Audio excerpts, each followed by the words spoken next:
You know, it's interesting when we look at these great directors who have made very few films, like our James Camerons, for example.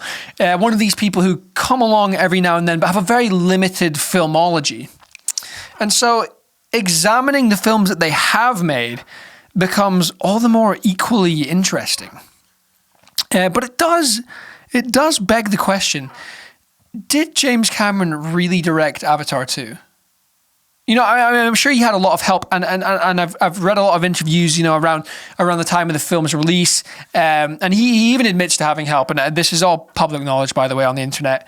He admits to having help from the director of photography, some producers, and I mean the visual effects. If he isn't visual effects, you know, I think particularly when you look at some of his older stuff, like you know, True Lies and Piranha 3D. I mean, you know, James Cameron, he's always been, films have always been rooted in that classic sort of like horror, action, comedy, drama, romance sort of thing. So the idea that he would then pivot towards these more fantastical, you know, fantasy worlds, I'm not convinced. And so it really does, it brings us back around to the question, and it probably should.